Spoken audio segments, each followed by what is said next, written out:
우리가 사도행전 계속 살펴보고 있는데요. 가만히 보니까 한국 교회도 사도행전을 강의하는 교회가 많더라고요. 이러한 것들을 보면서 제가 그런 생각이 들었습니다. 요즘에 교회가 조금 힘들고 어려운 시기다 보니까 교회가 어때야 되는가, 교회마다 사도행전 말씀을 통해서 고민하고 있지 않나, 그러한 생각이 들었습니다. 우리가 이렇게 하나님 말씀, 이 사도행전을 통해서 살펴보면 우리가 복음을 위해서 어떻게 살아야 되고 복음은 우리를 어떻게 바꾸어 놓는가, 이런 부분들을 발견해 볼 수가 있습니다. 오늘도 사도행전 18장 바울의 제2차 전도 여행을 통하여 이루어진 사건들을 통해서 어떠한 하나님의 은혜가, 하나님의 역사가 나타나는가 우리가 살펴보고자 합니다. 자, 먼저 1절에서 17절까지는 고린도에서의 그 사역을 다루고 있습니다. 그 다음에 18절부터 21절이 예배소예요.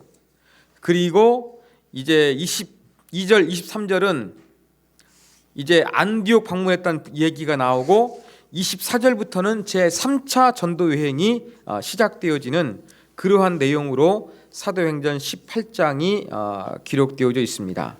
자, 여러분 나누어드린 한번 지도를 보시면 우리가 지난까지 아덴에서 복음을 전했던 사도 바울의 모습을 살펴봤습니다. 그 아가야 지역에 보면 아테네가 있죠. 아덴입니다. 자, 여기에서 그 아가야 지역으로 건너오는 지역에 이 고린도 도시가 있습니다. 아테네가 상당히 그 중요한 도시였지만 또 이 사도 바울 당시에는 고린도도 상당히 뜨는 지역이었습니다. 왜냐하면 보시는 것처럼 이 아가야 지역에 그 육로와 해상이 만나는 곳이 어디냐면 바로 이 고린도 지역이었습니다. 이 고린도 지역은 로마 식민지가 된 이후에 재건되어서 번영을 누렸는데요. 정치적으로, 상업적으로 아주 중요했습니다. 그래서 부와 사치와 향락이 넘치는 도시였습니다. 그러다 보니까 도덕적으로는 상당히 나쁜 평판을 들었던 도시가 고린도 도시였습니다. 로마라는 세계가 원래 좀 자유분방해요. 그럼에도 불구하고 이 로마 세계에서 성적으로 보다 좀 문란한 도시 하면 이 고린도 도시를 사람들은 떠올렸습니다. 이 고린도 도시에는 여신, 사랑과 전쟁의 여신 아프로디데 신전이 있었습니다. 사람들한테는 이 아프로디데 신전이 상당히 인기가 높았습니다. 사람들은 이 신전에 와가지고요 돈을 바칩니다. 그리고 이 신전에는 남창과 여창이 있었어요. 이러한 성전에 있는 이 창기들과 함께 성적인 행위를 가짐으로써 나름대로 이 여신에게 그 예배를 드렸습니다. 사도 바울보다 훨씬 그 전 세대의 기록입니다만 이 고린도 도시에는 아프로디데 신전에 봉사했던 창녀가 무려 1000명 이상이 있었다. 그렇게 기록될 정도로 그 엄청난 이러한 성적인 문란함이 넘치는 그러한 도시였습니다. 바울이 이곳에 가서 이제 복음을 전하기로 한 것입니다. 자, 이러한 고린도시에 이르러서 누구를 만나게 되느냐? 아굴라라는 사람, 또 그의 아내 브리스길라를 만나게 됩니다. 그런데 아굴라와 브리스길라는 부부였는데 이달리아, 다시 말하면 로마에서 온 사람들이었습니다. 왜냐하면 이들이 왜 로마를 떠나서 이 고린도 오게 되었느냐?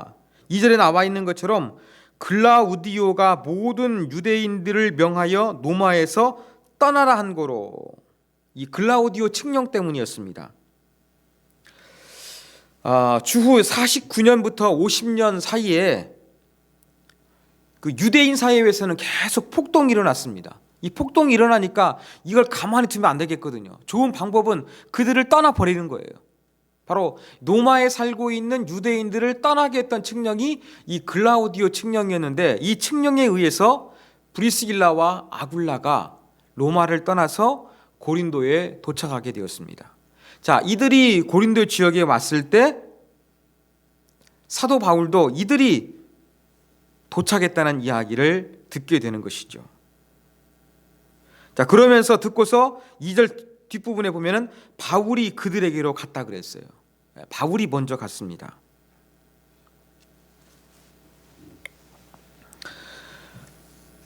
바울이 가서 이 두 부부를 만났습니다. 만나보니까 그들에게는 공통점이 있어요. 유대인이었습니다. 또 고린도 도시라는 곳에 방문객이었습니다. 또 할 수 있는 직업이 똑같았는데 바로 천막 만드는 일이었습니다. 이들은 또한 그리스도인이라는 공통점이 있습니다. 그러다 보니까 상당히 깊이 있는 어떤 대화가 있었고 친밀한 교제가 이루어졌던 것으로 보입니다. 바울은 이 텐트 메이커, 이 천막을 만드는 것이었습니다. 유대인들은요, 부자든지 가난하든지 간에 어렸을 때부터 아들에게 직업 훈련을 시켰습니다. 그래서 모든 유대 소녀는 하나의 직업을 배웠습니다. 바울이 무엇을 배웠었느냐? 바로 이 천막 만드는 일을 배웠습니다. 근데 이 천막 만드는 것은 텐트만 만드는 것이 아니라 가죽 제품을 다루는 것까지 포함하는 그러한 것을 의미하는 거였습니다. 그런데 이 같은 일을 해서 만나게 되는 것은 이 브리스길라와 아굴라도 반가웠고 사도 바울도 대단히 반가운 일이었습니다. 왜냐하면 지금 살펴보는 것처럼 바울이 혼자 복음을 전했어요. 아단에서까지. 지금 디모데하고 실라하고는 떨어져 있어요. 그러한 찰나에 지금 이 브리스길라와 아굴라를 만나게 되는 거예요. 더군다나 이 직업을 통해 가지고 같은 유대인 동포를 만나는 것은 상당히 동질감을 느낄 수 있는 기쁨이었습니다.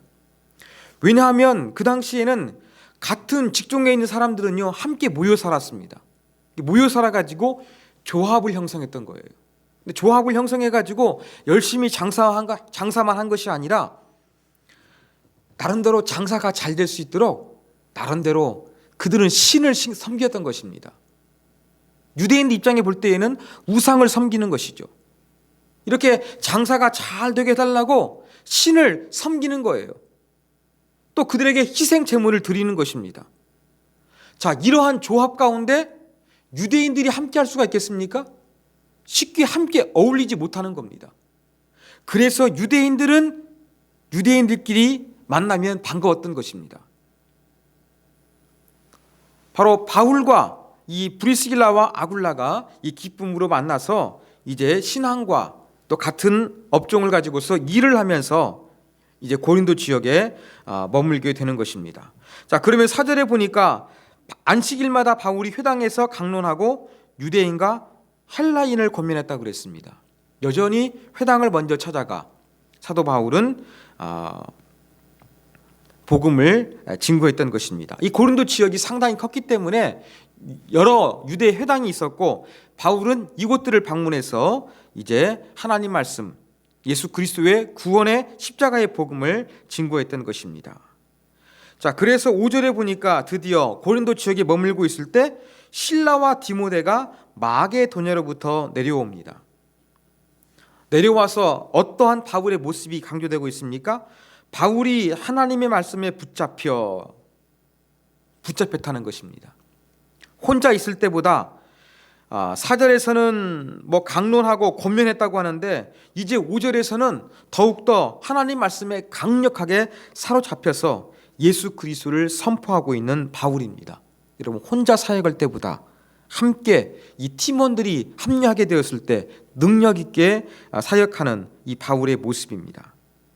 그래서 예수가 그리스도라 이 증언하니까 어떤 일이 있게 되느냐, 6절에 보니까 여전히 이 바울이 증거하는 그 복음에 대해서 방해하고 비방하는 반대 세력이 나타난 것입니다. 그래서 회당에서 복음을 증거하지 못하고 이제는 먼지를 털어버리고 이방인에게로 가지요. 근데 멀리 간 것이 아니라 그 디도 유스도라는 집으로 가는데 그 집은 바로 회당 바로 옆에 있던 것입니다. 근데 더 충격적인 건 8절에서 무엇입니까? 회당장 그리스도버가 예수를 믿게 되어서 세례를 받는 사건이 일어나게 된 것이죠. 이런 핍박이 있지만 그래도 회당 근처에 예수를 믿게 된 사람도 있고 회당장도 예수님을 믿게 된 놀라운 역사가 이루어지는 것입니다. 그러면서 9절에 보니까 하나님께서 환상 가운데서 바울에게 두려워하지 말고 침묵하지 말고 말하라, 그렇게 하시는 것입니다. 그래서 고린도 지역에서 담대히 복음을 증거케 하시니까 이 사도 바울이 1년 6개월을 머물면서 하나님 말씀을 증거했다는 기록이 나옵니다. 그리고 여기에서 머물러 있으면서 1년 6개월 동안 바울이 편지를 쓰죠. 그게 바로 데살로니가 전서와 후서를 기록하게 됩니다. 이 고린도 지역에서 디모데와 실라를 만나게 되니까 그들이 가져오게 된 소식을 듣고서 데살로니가 전서와 후서를 연달해서 보내게 됐던 것으로 보입니다. 자, 12절에는 이제 한 가지 고린도에 있던 사건에 대해서 이야기를 합니다. 자, 갈리오라는 사람이 아가야 지역에 총독이 되었어요. 그때 이제 유대인들이 일어나서 바울을 대적합니다. 1년 반 동안 계속 복음을 증거하니까 유대인들에게는 상당히 신경이 쓰였나 봅니다. 그래서 갈리오가 총독이 되었을 때 법정으로 데려가서 바울을 고소합니다. 그런데 이 갈리오라는 사람은 어떻게 하느냐? 여기에 대해서 본격적으로 개입하기를 꺼려하는 거예요. 너희 조금 유대교회에 관계된 것이라고 한다 그러면 너희들끼리 해결하고 나는 개입하지 않겠다. 너희들끼리 알아서 해결을 하라. 그렇게 하면서 이 갈리오가 뒤로 빠지게 됩니다. 여러분, 이 사건은 상당히 복음을 증거하는데 중요한 사건입니다. 왜냐하면 이 지금 사도 바울이 예수 그리스도를 증거하고 있는데 유대교의 한 분파로 인정한 거예요. 그런데 유대교가 아니라 이상한 다른 종교라고 봤다고 한다 그러면 아마 개입을 했겠죠. 그래서 유대교가 아니라 다른 종교라고 이 바울이 증거하는 예수를 갖다가 판결을 내려버리게 되면 이러한 판례가 기준이 되어가지고 다른 지역에서 복음을 증거할 때에 커다란 장애를 맞이하기가 쉬웠습니다. 그런데 다행스럽게도 이 갈리오가 바울이 증거하는 복음을 너희들의 관계된 문제, 유대교 안에서 이루어지는 문제로 그렇게 인식을 해가지고 사도 바울이 다른 지역에 가서도 큰 어려움 없이 복음을 증거할 수 있는 일이 열리게 되는 그러한 판결이 이루어지게 되는 것입니다. 자, 그러면서 나는 너희들 재판하지 않겠다면서 법정에서 쫓아내버려요. 16절에 보니까. 근데 17절에 보니까 어떻게 합니까? 모든 사람이 회당장 소수대내를 잡아서 법정 앞에서 때립니다. 모든 사람은 누구겠습니까? 고린도 지역에 살고 있는 사람들이었습니다. 회당장이 지금 보니까 바뀌었어요. 유스도에서. 지금 약 1년 넘게 시간이 지났으니까 또 유스도가 바울의 복음을 받아들였으니까 아마 유대교에서는 회당장을 교체했던 것으로 보입니다. 그러니까 이 법정에서 이 고린도 지역의 사람들이 회당장을 막 때리는 거예요. 그런데 갈리오는 이 일에 상관하지 않습니다. 이거 볼 때에 유대계를 바라보고 있는 이 고린도 지역의 사람들의 시선이 조금 아름답지 못했다는 것을 알 수가 있습니다. 로마 지역에서도 유대인들끼리 문제가 생기니까 글라디오 칙령을 냈던 것처럼 바로 유대인들이 조금 환영받지 못하는 그러한 부분이 여기에서 기록되어져 있습니다. 자, 이러한 일이 고린도 지역에 있었고 바울은 이 소송 이후에 조금 더 고린도 지역에 머물다가 형제들하고 작별하면서 어디로 갑니까? 이제 갱그리아로 갑니다. 여러분 지도를 보시면 갱그리아가 예베소 지역하고 멀지 않습니다. 그렇죠? 예, 조금 아래쪽에 있죠. 예, 갱그리아에서 이제 배를 탑니다. 여러분 이 당시에는 그 배를 타고 이동하는 것이 더 쌌어요. 시간도 단축됐고요. 근데 주로 화물선이었습니다. 화물선이다 보니까 자기가 배에서 오랫동안 잠을 자야 되니까 이런 침구 같은 걸 가지고 다녀야만 했습니다. 이 갱그리아에서 어디로 가느냐? 예베소로 가는 거예요. 예베소로 가는데 이 갱그리아에서 사도 바울이 출발할 때 뭘 했느냐? 머리를 깎았다는 표현이 있습니다. 그리고 예배소로 갈 때에는 이 브리스길라와 아굴라를 데리고 갔습니다. 아마 그거 볼 때에 사도 바울은 이 예배소를 상당히 복음에 대해서 중요한 도시로 여기고자 하는 그런 마음이 있었기 때문에 이 브리스길라와 아굴라도 함께 데려갔던 것으로 보입니다. 근데 예배소에서 사도 바울은 오랫동안 머무르지 않았어요. 곧바로 떠났죠. 왜 그랬을까? 그 이유를 18절에서 찾습니다. 갱그리아에서 머리를 깎은 것을 그 이유로 찾는 것입니다. 왜 머리를 깎았느냐? 여러분, 유대인들은 서원이 거의 끝나갈 쯤 되면은 머리를 깎는 것이 관습이었어요. 그래서 사도 바울은 2차 전도여행 마치고서 예루살렘에 올라갔는데 아마 거기에서 서원을 완성하기 위해서 일정을 잡고 거의 서원이 이루어질 때가 되니까 갱그레에서 머리 깎고 예배소를 빨리 경유하고 아마 예루살렘으로 향했던 것으로 보입니다. 그러면 사도 바울은 무슨 서원을 했겠습니까? 어떤 서원을 했겠느냐? 사도 바울은 아마 지금까지 복음을 증거하면서 유대인들의 반대, 핍박을 만나게 됩니다. 그럴 때 하나님께서 도와주시기를 위해서 기도했는데 아마 도와주시는 하나님의 은혜, 이러한 은혜가 임했기 때문에 아마 그러한 것으로 인해서 사도 바울은 서원을 했던 것으로 보입니다. 자, 그래서 이제 안디옥으로 가죠. 자, 23절 보니까 얼마 있다가 다시 갈라디아와 루기아 땅을 차례로 다니며 모든 제자를 굳건하게 하니라 그랬습니다. 여기서는 다시 이 3차 전도 여행이 시작된 걸 이야기하고 있는 거예요. 그래서 사도 바울이 그 전에 1차 복음 전도했던 그 지역을 다시 한번 훑고 지나가는 그 모습을 보이는 것입니다. 모든 제자를 굳건하게 했다는 것이죠.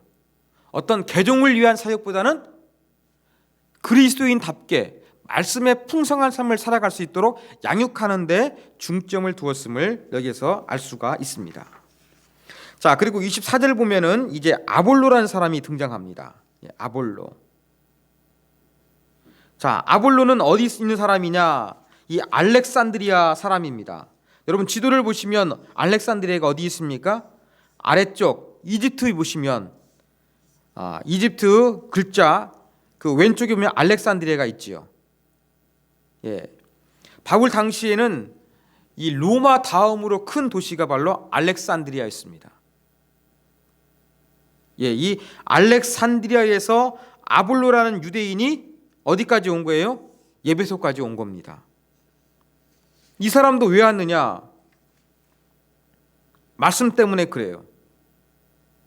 근데 25절에 보니까 어린 시절부터 주의 도를 배워서 열심히로 예수님에 대한 것을 이야기를 가리키는 거예요. 그런데 요한의 세례만 알고 예수 그리스도를 모르고 있었던 겁니다. 이런 상태에서도 그가 예배소에 있는 회당에 와가지고 어떻게 합니까? 담대하게 말씀을 선포하는 것입니다. 자, 이 모습을 보고서 사도 바울이 고린도에서 만났던 브리스길라와 아길라를 데려왔다 그랬죠.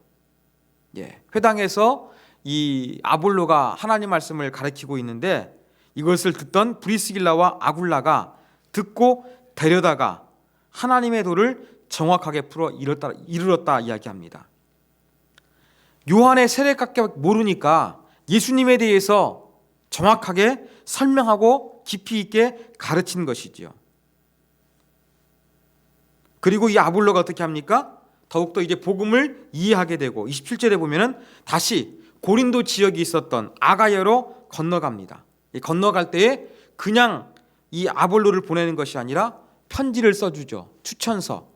아볼로는 하나님을 잘 믿는 신실한 사람이기 때문에 가면은 잘 대우해주라 라는 이 추천서를 써주게 되고 아볼로가 아가야로 건너가서 말씀을 증거할 때에 힘있게 말씀을 증거해서 또 아볼로는 말을 잘했나 봅니다. 바울은 말을 잘 못했는데 말을 잘해서 어떻게 했느냐?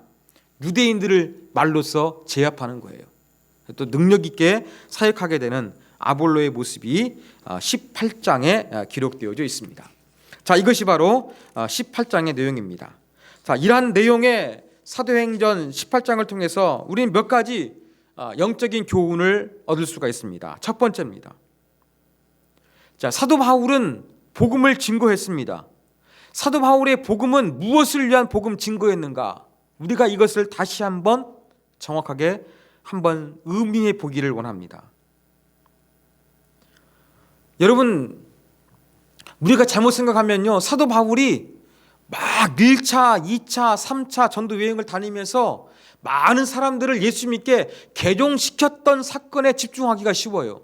그렇죠? 제 머릿속에도 그런 의식이 많이 있었어요.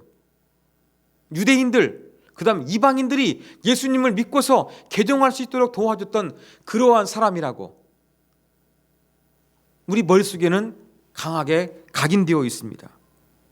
그런데 성경을 자세히 보면은요, 바울은 천국에 들어갈 수 있는 개종자만을 만드는 데 집중하지 않았던 것을 알 수가 있는 거예요.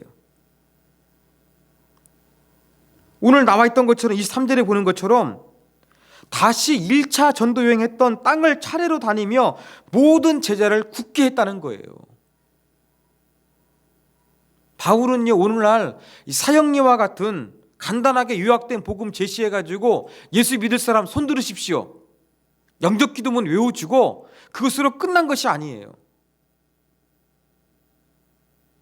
바울의 복음은요, 기독교인으로 만드는 어떤 메커니즘으로 작용한 것이 아니고 그 이상이라는 거예요. 무엇입니까? 예수 그리스도를 만유의 주, 구원자로 인정하고 그분의 주권 아래서 그분의 뜻대로 살아갈 수 있도록 돕는 것, 그들을 세워가는 것, 바울의 복음은 여기에 핵심이 있었다는 것입니다. 저는 사도행전을 공부하면서 이러한 바울의 모습을 새롭게 보게 됩니다. 바울이 전도했다, 그래서 안 믿는 사람 예수 믿게 개종시켰다. 포인트가 개종에만 있는 것이 아니라 뭐까지 있습니까? 개종도 시켰고 그 다음 개종한 이후에 하나님을 잘 믿을 수 있도록 양육했다는 것도 사도 바울의 핵심 사역 중에 하나였습니다. 우리가 이것을 놓치지 않기를 원합니다. 그런데 한국의 기독교의 모습은 어떠합니까? 개종의 포인트가 있는 거예요. 안 믿는 사람, 사형리를 통해서 아니면은 전도 폭발을 통해 가지고 예수님을 영접하게 하는 데만 초점이 있는 거예요. 교회당 안에만 들어오게 하는데 초점이 있는 거예요. 근데 바울의 전도하는 모습 보십시오. 어떠합니까? 안 믿는 사람 예수 믿게 하는 거기에만 초점이 있는 것이 아니었어요. 제자로서 굳건하게 세워져 갈 수 있도록 도와주는 양육에도 바울은 초점을 두었음을 우리가 여기에서는 알 수가 있다는 것입니다. 한국교회가 여기에 대해서, 바울에 대해서 다시 한번 새롭게 인식할 필요성이 있습니다. 여러분, 예수를 믿으려고만 복음을 증거하는 거 중요합니다만 이게 전부가 될 수가 없다는 거예요. 반드시 뭐가 뒤따랐습니까? 바울은요, 다시 재방문해가지고 제자가 될 수 있도록 굳건히 했어요. 기회가 되면 다시 방문했고요, 자기 갈 수가 없으면 편지를 써가지고 교회의 문제를 바로잡고 잘된 것은 칭찬하면서 격려하고 위로했던 것이 사도 바울의 모습입니다. 여러분, 복음은 개종과 양육 두 가지를 다 포괄해야 됩니다. 자꾸 한국교회에서는 그냥 예배당 안에만 사람을 데려놓는 것이 예수 믿게 하는 것으로서, 전도하는 것으로서, 복음을 제대로 증거한 것으로 생각했다는 거예요. 근데 바울을 보니까 그건 분명히 아니었습니다. 그러므로 우리 시대에 예수를 믿는다는 것, 예배당에만 오는 것 전부가 아니라 뭐가 있어야 되느냐? 바로 제자로서 굳게 세워져 갈 수 있도록 도와주는 이러한 양육도 정말로 중요하고, 교회가 이것을 소홀히 해서는 안 된다는 거 우리가 분명히 기억해야 되겠습니다. 자, 두 번째입니다. 우리는 이 복음을 열심히 증거하는 바울의 모습 속에서 바울의 개인적인 영성을 우리가 볼 수가 있습니다.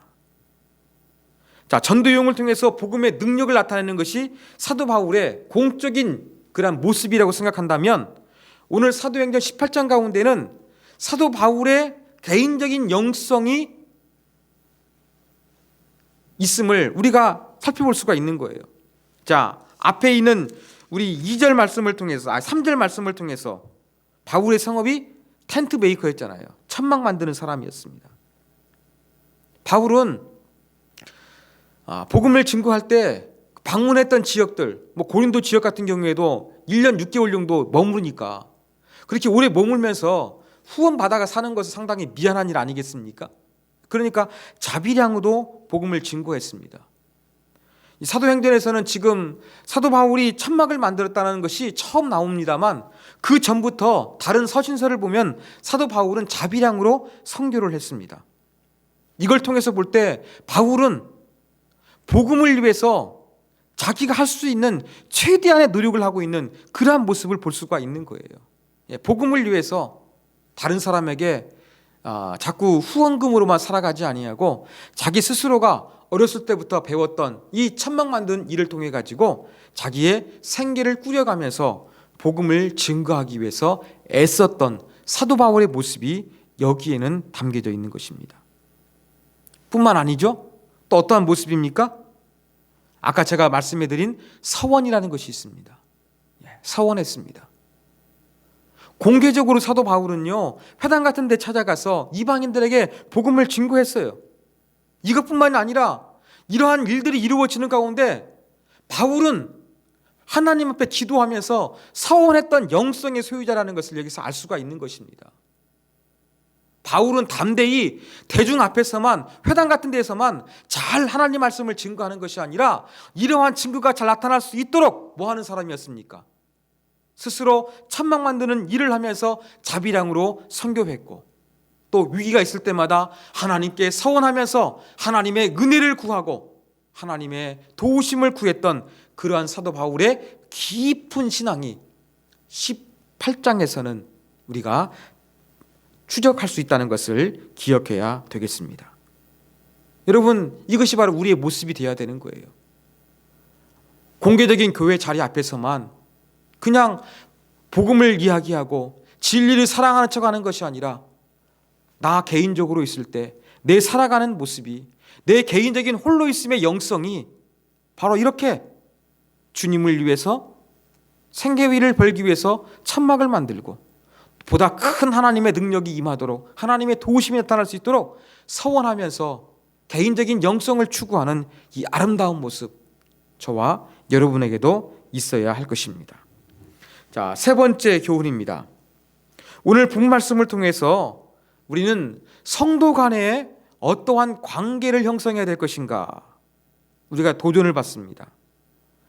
바로 브리스길라와 아굴라, 그리고 아볼로의 모습을 통해서 우리가 알 수가 있습니다.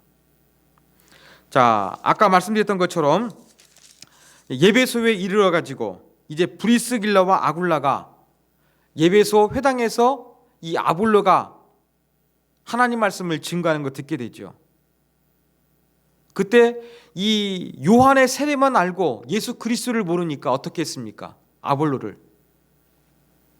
하나님 말씀 보면 26절에 보면 듣고 데려다가 그랬어요. 회당에서 이 사람아, 지금 예수님이 돌아가셔가지고 바울은 전도하고 다니는데 옛날 이야기하고 있네 그래 라고 하면서 면박을 준 게 아니었어요. 어떻게 했습니까? 사적인 장소, 아마 자기 집으로 데려갔던 것으로 보입니다. 데려가가지고 하나님의 도를 더 정확하게 풀어 설명해 주었다는 거예요. 자, 아볼로가 어떤 사람이에요? 회당에서 그래도 말씀을 강론할 수 있는 열정 있는 사람이었습니다. 여러분, 알렉산드리아는 수사하기 유명한 곳이었습니다. 여기에서 정식으로 교육받은 사람이 아볼로였어요. 이러한 아볼로가 공개적으로 이 회당 같은 자리에서 그의 부족한 지식, 아직도 예수님을 모르는 지식을 지적하게 되면 얼마나 그의 인격이 폄하되겠습니까? 이러한 부분들을 존중해 주는 것이지요. 그래서 어떻게 합니까? 공적인 자리에서 이 아볼로가 모르는 예수님을 증거해 주는 것이 아니라 데려다가 사적인 자리에서 그가 모르는 진리를 자세하게 설명해 주고 있는 이 브리스길라와 아굴라의 모습, 얼마나 아름다운 모습입니까? 여러분, 브리스길라와 아굴라만 멋있는 모습이 아니에요. 아볼로의 모습도 대단합니다. 여러분, 아볼로는요 제대로 수사학을 공부한 사람이었습니다. 학자 같은 사람이에요. 그리고 지금 이 예배소까지 이르러서 하나님의 말씀을 가르칠 정도로 열정을 소유하고 있는 그런 사람이었어요. 그런데 이 아볼로에게 천막을 만드는 브리스길라와 아굴라가 자기가 모르는 예수님에 대해서 이야기를 하게 되니까 어떻게 합니까? 받아들이고 있는 거예요. 특히 26절에 보면은 아굴라가 남편인데요, 먼저 이름이 나오는 것이 아니라 브리스길라 이름이 앞에 나오고 있어요. 그렇다고 한다 그러면 지금 아볼로에게 예수 그리스도의 도를 가르치는 그 일을 누가 했느냐? 여자인 브리스길라가 했을 가능성이 훨씬 큽니다. 그 당시 여자의 지식은 무시당했어요. 그럼에도 불구하고 학자인 아볼로가, 어렸을 때부터 하나님 말씀을 공부했던 아볼로가 여자인 브리스길라로부터 하나님의 말씀을 그대로 받아들이며 수용하고 있는 거예요. 이게 겸손한 마음입니다. 여러분, 우리 공동체 안에서의 이러한 서로에 대해서 겸손하고 상대방을 배려할 수 있는 이러한 아름다운 모습이 있기를 원합니다. 복음은 사람을 이렇게 만들어가는 것입니다. 사람들을 배려하고 그들의 입장에서 상처가 되지 않도록 그렇게 잘 이야기하고, 또 이야기를 했을 때 어떤 자존심, 어떤 자기의 지위, 자기의 학력, 이런 것들을 내세우면서 교만한 마음이 들어가지고 거부하는 것이 아니라 받아들였던 아볼로와 같은 겸손한 마음이 있어야 한다는 것입니다. 우리 공동체 안에서도 이 브리스길라와 아굴라, 또 아볼로와 같은 그러한 모습으로서 그리스도 안에서 교제하기를 원합니다. 이것이 바로 성도가 지켜야 될 아름다운 교제의 모습인 거예요. 마지막 네 번째입니다. 협력해서 선을 이루는 팀 사역이 되어져야 한다는 것입니다. 자, 앞에서 제가 말씀을 드렸죠. 고린도 지역에 바울이 먼저 와 있었습니다. 그래서 실라와 디모데가 오지 않았어요. 복음을 증거했어요. 그런데 바울과 디모데가 마게도냐로부터 도착했다는 이야기를 듣고서 바울은 더욱더 말씀에 사로잡혀 주의 복음을 증거했다고 했습니다. 팀 사역의 힘을 이야기하고 있습니다. 뿐만이 아니죠. 아볼로가 이제는 브리스길라와 아굴라를 통해 가지고 이제 예수 그리스도에서 배우게 되었어요. 그리고 그가 이제 다른 곳으로 가서 주의 복음을 증거했습니다. 어떻게 했습니까? 그에게 추천장을 써주는 것이죠. 이 사람은 믿을 만한 사람이다 라고 하면서 이 아볼로를 통해 가지고 또 이제 아가야 지기에 건너갔을 때 하나님의 복음의 능력이 나타나게 되는 아름다운 모습입니다. 돋보이는 그런 모습이에요. 여러분, 이렇게 팀을 이루어서 보다 아름다운 복음의 능력이 흘러갈 수 있도록 사역하고 있는 그러한 모습이 이 18장 가운데는 담겨져 있는 것입니다. 이것이 바로 우리가 사역해야 하는 아름다운 원리가 되어야 될 것입니다. 여러분, 오늘 18장 가운데는 어떤 걸 살펴봤습니까? 복음을 증거하는 것 가운데 바울이 개인적인 아름다운 영성을 가지고 있음을 살펴보았습니다. 회당에서 많은 대중 앞에서 쓰기 전에 전도하기 위해서 열심히 돈을 벌었던 사도 바울의 영성, 복음을 잘 증거하기 위해서 사원했던 사도 바울의 개인적인 영성이 있었습니다. 개인적인 영성뿐만 아니라 이 브리스길라와 아굴라, 아볼로가 함께 서로 존중해 줄 수 있는 그러한 성도 간의 아름다운 피차 순종하고 존중해 주는 그 모습이 있었습니다. 팀을 이루어서 보다 능동적으로 힘있게 사역하고 있는 그러한 모습이 사도행전 18장 가운데 있음을 우리가 보게 되는 것입니다. 이것이 바로 우리가 배워야 될 모습입니다.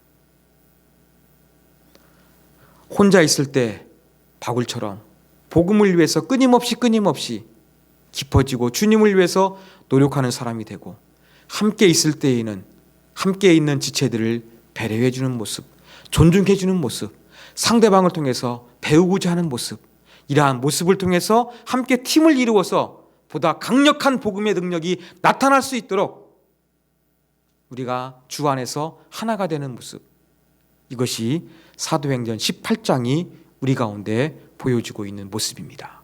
주님, 18장에 있는 아름다운 바울의 모습, 브리스길라와 아굴라의 모습, 아볼로의 모습, 이러한 모습 내 안에도, 우리 공동체 안에도 나타나게 하여 주시옵소서. 오늘 말씀 붙들고 다 같이 한번 우리 기도하도록 하겠습니다.